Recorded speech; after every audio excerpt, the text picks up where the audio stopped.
O que você provavelmente não sabe é que o seu vizinho que mora numa casa de 300 mil comprou a casa dele apenas depois de ficar rico. Você comprou a sua casa antecipando que algum dia iria ficar rico. Só que talvez esse dia nunca chegue. A cada ano, você é forçado a maximizar sua renda realizada só para conseguir pagar as contas. Você não pode se dar ao luxo de investir nenhum dinheiro. Na verdade, você está num beco sem saída. Suas altas despesas domésticas exigem um emprego total da sua renda. Você nunca vai se tornar independente financeiramente sem comprar investimentos que se valorizam sem realizar renda. Então, o que vai acontecer? Você vai escolher uma vida de altos impostos e alto status, ou vai mudar de endereço? Permita-nos ajudá-lo na sua decisão. Aqui está uma de nossas regras. Se você ainda não é rico, mas quer se tornar rico um dia, nunca compre uma casa que exija uma hipoteca equivalente a mais do que o dobro do total da sua renda familiar realizada anual. Morar num bairro menos caro lhe permite gastar menos e investir mais na sua renda. Você pagará menos pela sua casa, correspondentemente menos pelos seus impostos sobre a propriedade. Seus vizinhos provavelmente não vão ter veículos caros. Você vai achar mais fácil manter um nível de vida equivalente ao dos outros, ou mesmo superior, e ainda assim acumular riqueza. A opção é sua. Talvez você faça uma escolha melhor do que Bob, um jovem corretor de bolsa a quem recentemente demos consultoria. Nós lhe oferecemos esse conselho sobre a proporção ideal entre o preço de uma casa e a renda anual. Esse corretor de 37 anos tinha uma renda realizada total de $84 mil. Pediu nosso conselho antes de comprar uma casa de 310 mil. Estava planejando dar uma entrada de 60 mil e também planejava ficar rico. Nós achamos que arcar com uma hipoteca de 250 mil seria um impedimento para esse objetivo. Sugerimos que ele comprasse algo menos caro, tal como uma casa de 200 mil com uma hipoteca de 140 mil. Isso estaria dentro dos parâmetros de nossa regra. Bob rejeitou esse conselho. Disse que não queria morar num bairro cheio de motoristas de caminhão e operários de construção. Afinal de contas, ele é um consultor financeiro de nível universitário. Mas o que Bob não percebe é que na América, muitos operários de construção e suas esposas têm uma renda combinada de mais de 84 mil dólares. Naturalmente, o corretor imobiliário lhe disse que ele estava qualificado para uma hipoteca de 250 mil. Mas isso é o mesmo que pedir para a raposa avaliar quantas galinhas você tem no galinheiro. Tempo, energia e dinheiro. Eles alocam seu tempo, sua energia e seu dinheiro eficientemente com o objetivo de construir riqueza. A eficiência é um dos componentes mais importantes da acumulação de riqueza. É simples. As pessoas que se tornam ricas alocam sua energia, seu tempo e seu dinheiro de maneiras coerentes com o objetivo de aumentar seu patrimônio líquido. Apesar de os SAR também afirmarem desejar a riqueza, esse grupo tem uma orientação completamente diferente dos PAR, quando se trata do tempo em que eles de fato gastam em atividades que constroem riqueza. Em relação ao SAR, os PAR alocam quase o dobro de horas mensais para planejar seus investimentos financeiros. Há uma forte correlação positiva entre o planejamento dos investimentos e a acumulação de riquezas. Os SAR passam menos tempo do que os PAR aconselhando-se com consultores profissionais de investimentos, procurando contadores de alta qualidade, assim como advogados e especialistas em investimentos, e assistindo a seminários sobre planejamento de investimentos. Os PAR, em média, passam menos tempo se preocupando com seu bem-estar econômico. Já constatamos que o SAR tem muito mais preocupações do que os PAR, com as perspectivas de não ser rico o suficiente para se aposentar com conforto, nunca acumular uma riqueza significativa. Será que essas preocupações são realistas? Sim. Contudo, os SAR passam mais tempo se preocupando com essas questões do que tomando providências concretas para mudar sua tendência a consumir demais e investir de menos. Qual dos dois tipos de pessoa nos disse recentemente que tinha medo e se preocupava com as duas questões seguintes? Precisar fazer uma redução significativa no padrão de vida, não ter uma renda alta o suficiente para satisfazer os hábitos de compra de sua família. Quem é essa pessoa? Talvez seja um carteiro com 2 filhos na universidade, ou talvez seja uma mãe solteira de baixa renda que precisa criar 3 filhos. Mas você consegue visualizar um gerente de meia idade que recentemente descobriu que seu cargo seria eliminado? Com certeza, essas hipóteses são lógicas. Pessoas dessas categorias, com toda probabilidade, iriam expressar seu medo de precisar reduzir o padrão de vida e de não ter renda suficiente para satisfazer os hábitos de consumo de sua família. Mas nenhuma dessas pessoas é aquela que nós vamos descrever agora.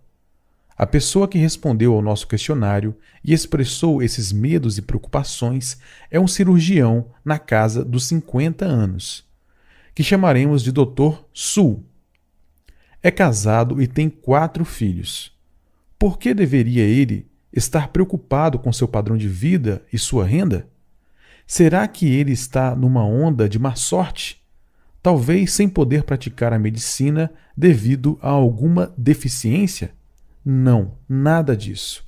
Na verdade, ele é um ótimo médico que ganhou mais de $700 mil durante o ano anterior.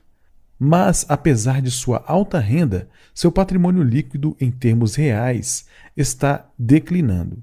Ele tem motivos para ter medo e preocupação. Já o Dr. Norte é muito semelhante ao Dr. Su em idade, renda e composição familiar. Mas o Dr. Norte é um par. Seu perfil também será detalhado mais adiante neste capítulo.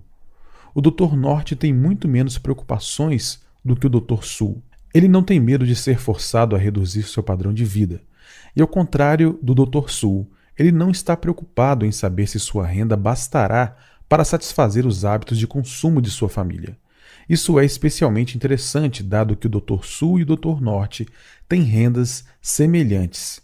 Nos estudos de caso que se seguem, você conhecerá esses médicos e suas famílias. Você aprenderá muito vendo a maneira como cada um deles emprega seu tempo, sua energia e seu dinheiro.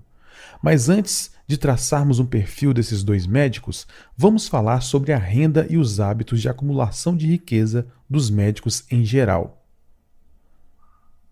Medos e preocupações, Dr. Norte versus Dr. Su. Seu bem-estar econômico, Dr. Norte, baixo, Su, moderado. Ser obrigado a se aposentar, Dr. Norte, baixo, Dr. Su, baixo. Sobre seus filhos. Precisar sustentar financeiramente seus filhos adultos. Dr. Norte, baixo. Dr. Su, moderado. Seus filhos adultos voltarem a morar com você. Dr. Norte, baixo. Dr. Su, moderado. Ter filhos adultos que acham que seu dinheiro é a renda deles. Dr. Norte, baixo. Dr. Su, moderado. Médicos par e médicos SAR. Em média, os médicos ganham mais que 4 vezes a renda do domicílio médio americano, $140 mil versus $33 mil. Mas o Dr. Su e o Dr. Norte não são médicos comuns. São especialistas talentosos e altamente especializados. Na verdade, a renda anual média para alguém na especialidade deles é de mais de $300 mil. E mesmo nessa faixa, eles são extraordinários. No ano passado, cada um deles ganhou mais de $700 mil. Apesar de sua renda, o Dr. Su tem um nível relativamente pequeno de riqueza acumulada.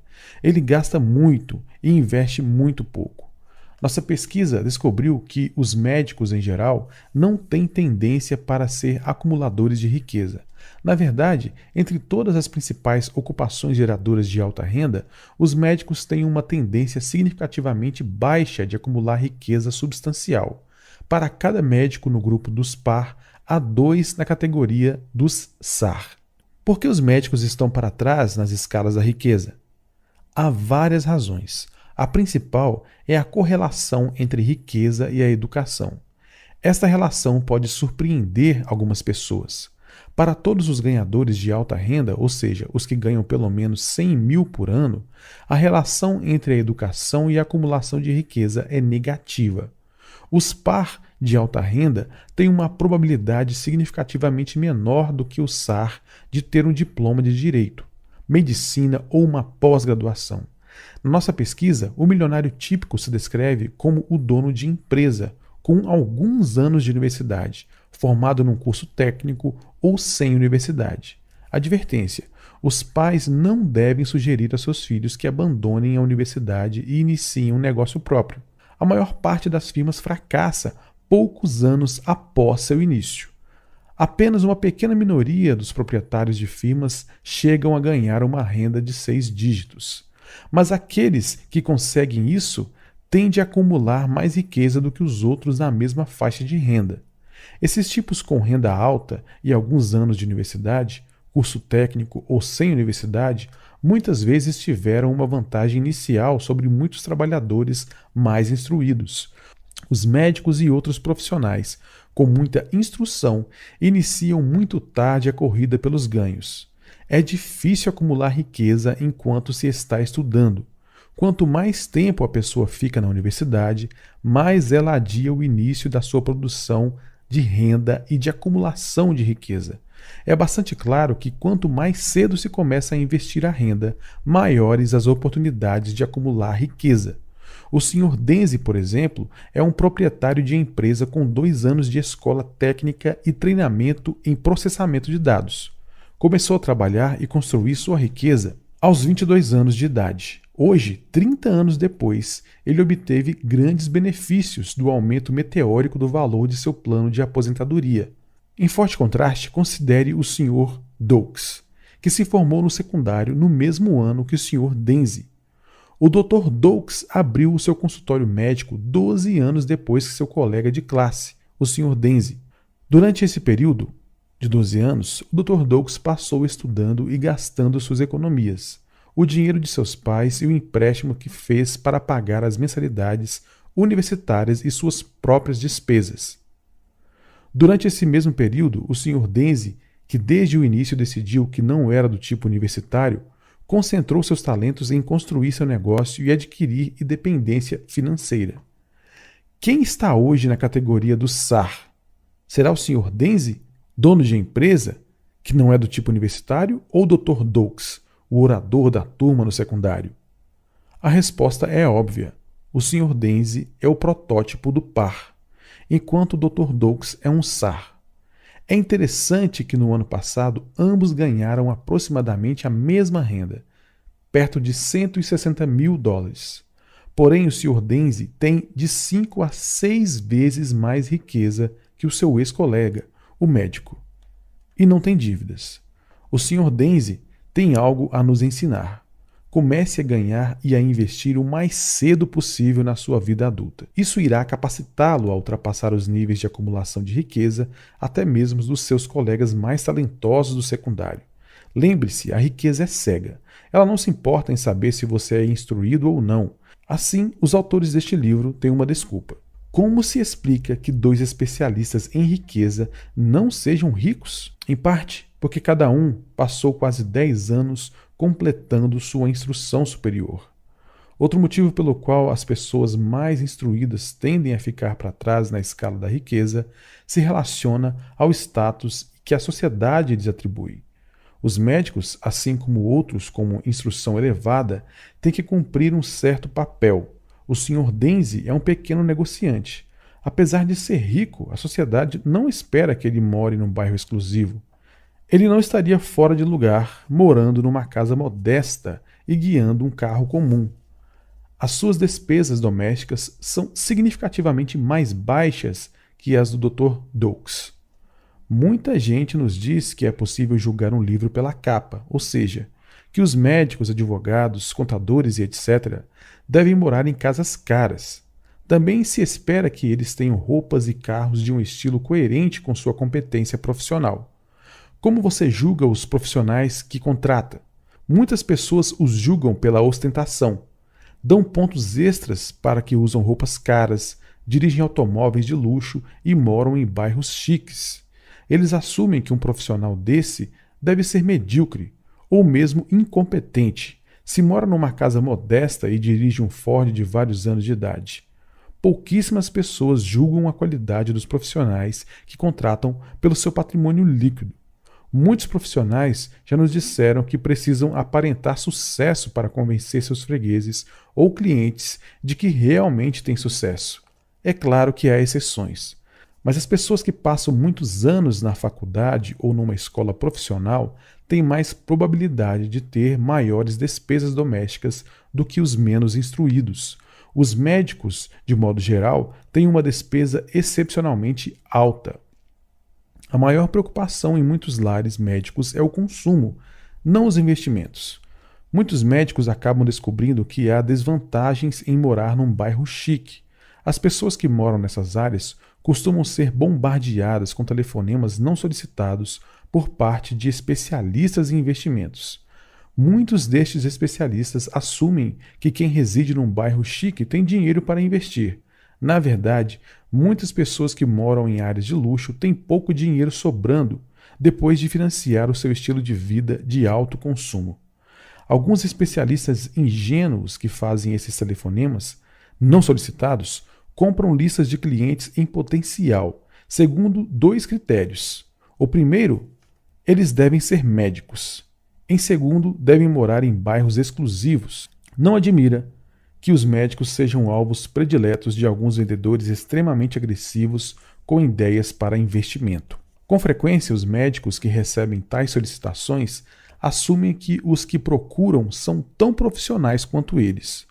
Muitos médicos já nos disseram que tiveram péssimas experiências com investimentos através desses telefonemas. Na verdade, muitos se queimaram tanto que nunca mais investiram na bolsa de valores. Isso é uma infelicidade, dado o crescimento geral no valor real do mercado de ações.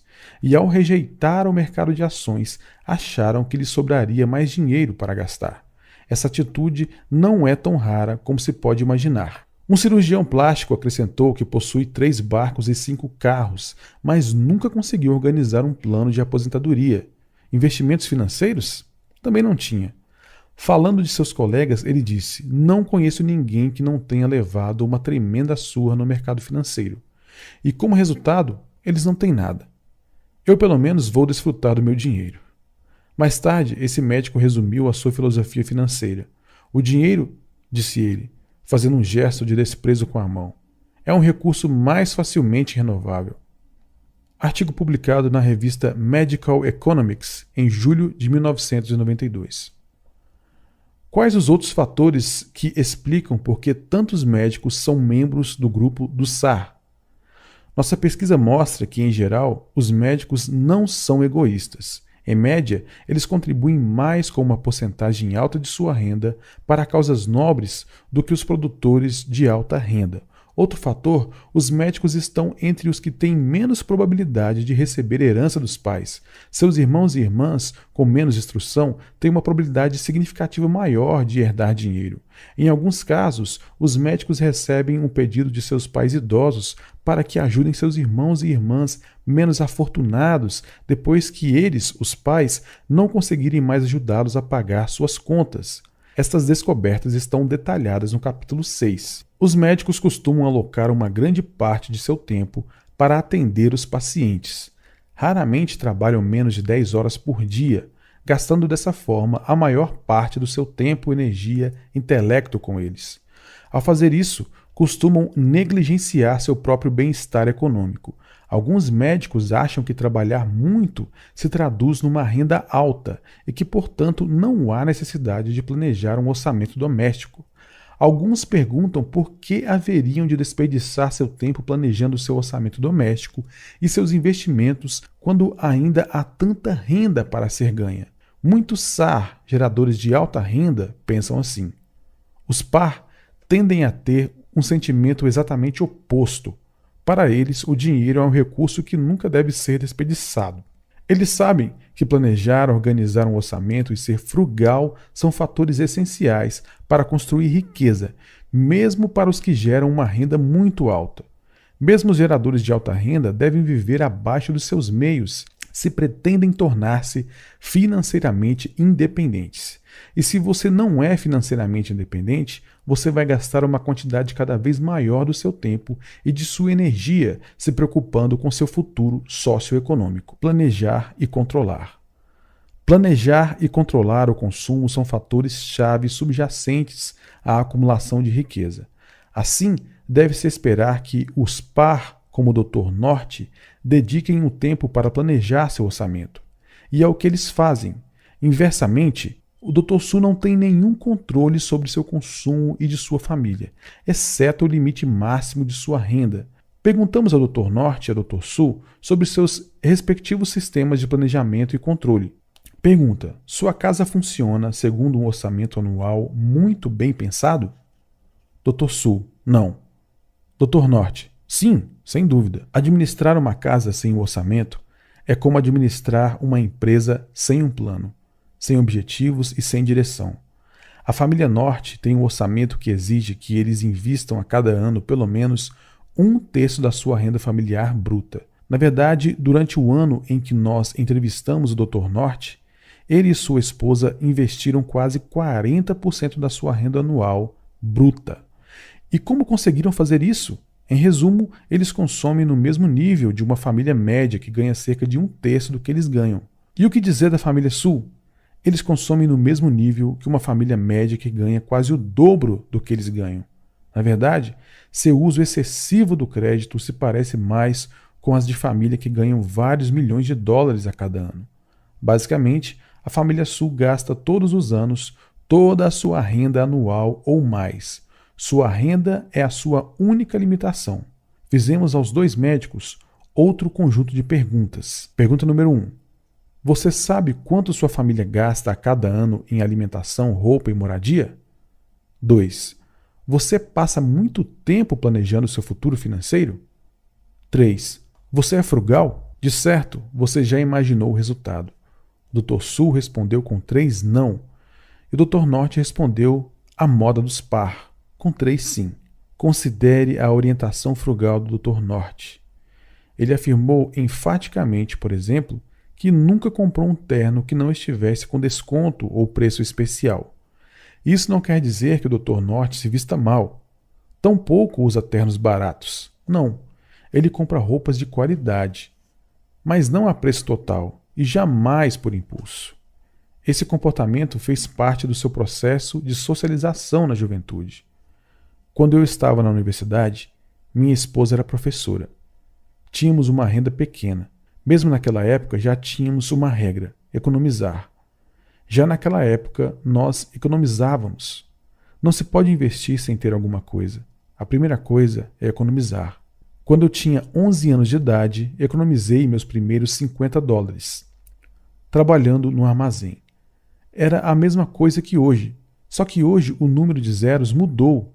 São mais zeros, mas é a mesma regra, a mesma disciplina.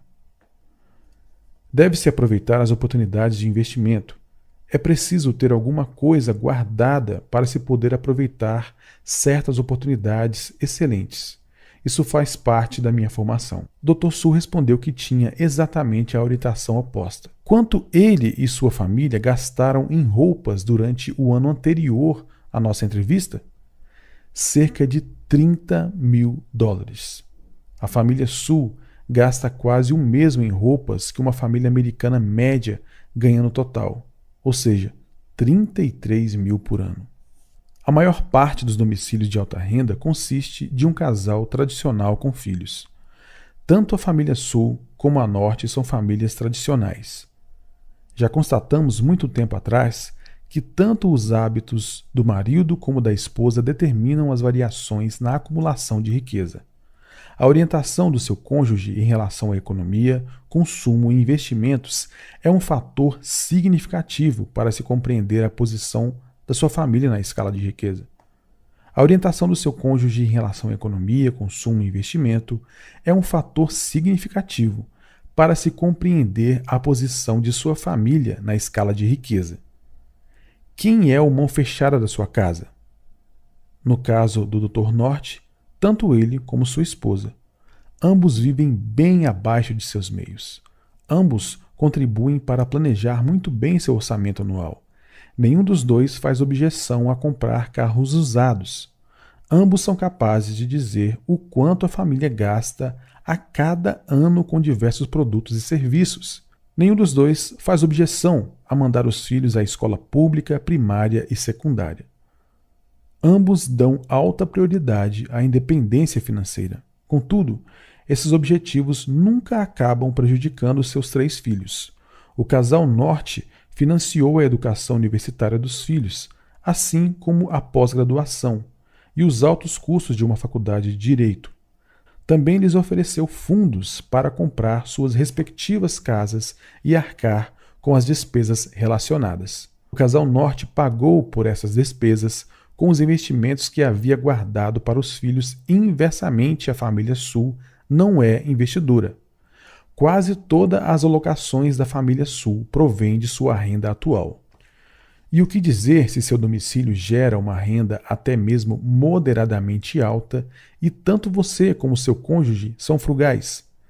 Nesse caso, você tem base para adquirir e manter o status de par. Por outro lado, é muito difícil para um casal acumular riqueza se um dos dois é gastador. Um lar dividido quanto à sua orientação financeira não acumulará riqueza significativa. Pior ainda são os casos em que tanto a esposa como o marido são gastadores. Esta é a situação doméstica em que a família Sul se encontra hoje. É interessante que o Dr. Sul nos disse que ele é o mão fechada da família. Será que é mesmo? É verdade que ele critica os hábitos de consumo de sua esposa, mas gastar toda a sua renda anual, ou até mais, é algo que exige um esforço conjunto. Ambos são superconsumistas. Ambos contribuem para a sua posição menor que a esperada na escala da riqueza. Vamos avaliar o desempenho do Dr. Sul quanto ao acúmulo de riqueza. Ele é o responsável pela sua renda familiar. E não há dúvida de que ele é extraordinário nesse aspecto. Seu desempenho o coloca no percentile 99,5 de todos os ganhadores de renda da América. Mas também ele é responsável, em parte, pelas outras decisões da família. Ele compra os veículos e contrata a consultoria financeira. Também é ele que toma as decisões de investimento. Mas nem ele nem a esposa elaboram qualquer tipo de orçamento anual para a família. A senhora Sul é responsável por comprar as roupas da família. Em um único ano, ela gastou cerca de $30 mil para si e sua família. Ela também contribuiu significativamente para a decisão de gastar mais de $40 mil em mensalidades de clube de campo e despesas relacionadas. Ambos decidiram gastar $107 mil por ano em pagamentos de hipoteca. A maioria do SAR irá lhe dizer que suas elevadas hipotecas ajudam a reduzir sua renda tributável. Naturalmente, se o Sul continuarem a economizar dinheiro dessa maneira, nunca vão conseguir se aposentar. Muitas vezes, quem compra casas e veículos caros é criticado por seu estilo de vida extravagante. Mas pelo menos uma casa conserva seu valor, mesmo que seja só nominal. Até mesmo um carro mantém algum valor por alguns anos depois de comprado. Verbas altas para casas e carros podem ter um efeito construtivo. Verbas altas para casas e carros podem ter um efeito destrutivo sobre a construção de riqueza, mas pelo menos pode-se transacionar com esses artigos, mesmo abaixando o preço, ou dá-los de entrada para comprar outros. Existem culpados piores. Quanto valem hoje as roupas no valor de $30 mil que a família Sul comprou no ano passado? Quanto valerão amanhã as férias de $7 mil que eles acabam de tirar? Quanto resta dos mais de $40 mil que gastaram no ano passado em mensalidade e taxas de clube de campo? Acrescente-se a isso frequentar restaurantes de luxo, contratar empregadas, professores particulares, serviços de jardinagem e paisagismo, decoradores, seguros e muitas outras coisas. Os hábitos de consumo da família Sul se relacionam com o fato de que eles não têm nenhum controle centralizado sobre suas despesas.